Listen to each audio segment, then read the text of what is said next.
இக்கருத்தை எதன் எதன் வழி தெரிந்தாலும் அக்கருத்தை அகக்கருத்தை தெரிவிப்பது அறிவு.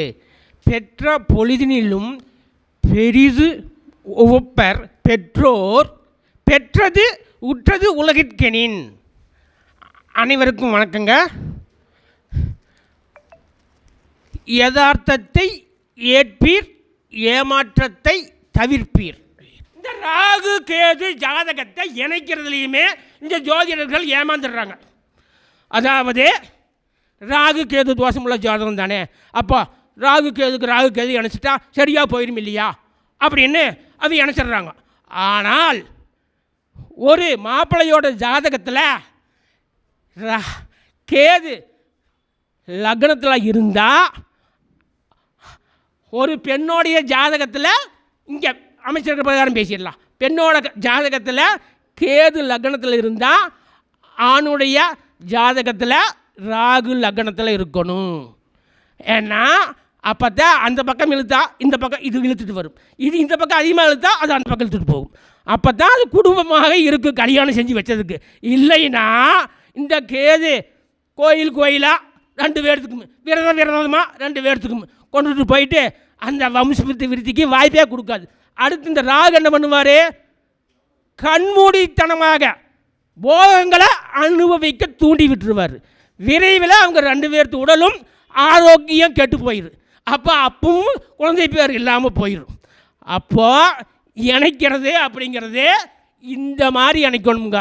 அதாவது ஒருவருடைய ஜாதகத்தில் லக்னத்துக்கு கேது இருந்ததுன்னா இன்னொருவருடைய ஜாதகத்தில் லக்னத்தில் ராகு இருக்கணுமுங்க.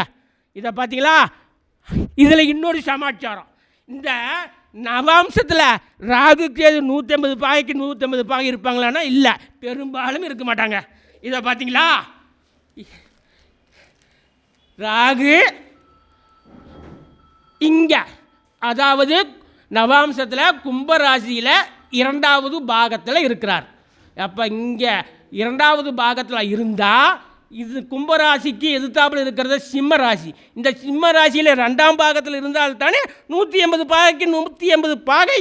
ஆனால் இந்த கேது எங்கே இருக்கிறாரு பாருங்கள், 100 இல்லை, 80 இல்லை, 60 இல்லை, 40 இல்லை, 100 இல்லை, 80 இல்லை, 60 இல்லை, 40 இல்லை, 20 இல்லை. கேது தனியாக வந்துட்டாருங்க, நேருக்கு நேர் இல்லை. பார்த்தீங்களா? அப்போ இந்த சூழலும் நாம் கவனிக்க வேண்டியது. அப்போ இந்த இதில் மட்டும் இந்த 2ல் 8லின்னு வருது, இதே 2லேயுமே 9ல் அப்படிங்கிற மாதிரியும் வரும். அப்போ அந்த 9ல் இருக்கிற கேதுக்கோ ராகுக்கோ தோஷமே இல்லை. அந்த 2களுக்கு ஏதாவது ராகு கேது இருந்தால் அதுக்கு அது என்ன வலிமையில் இருக்குது முதல்ல இதையெல்லாம் ஆய்வு செஞ்சு அந்த ஒன்றுக்காக நாம் அவ்வளவு அலைய வேண்டியது இல்லை.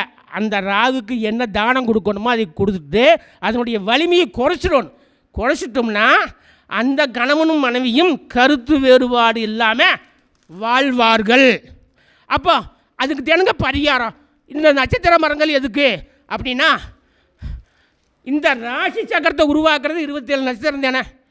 இந்த நவாம்ச சக்கரத்தை உருவாக்குறதுமே அது மட்டும் இல்லை, இந்த சோடச வர்க்கம்னு சொல்லக்கூடிய அந்த 16 பாகியத்துக்கு உண்டான சக்கரத்தையும் உருவாக்குறதுமே இந்த 27 நட்சத்திரம் தானே. அப்போ இந்த 27 நட்சத்திரத்துக்கு உண்டான மரங்களுக்கு மாட்டுச்சாணி உரம் போட்டு தண்ணி ஊற்றுனா ஜாதகத்தில் இருக்கிற தோஷம் விலகி போயிருங்க.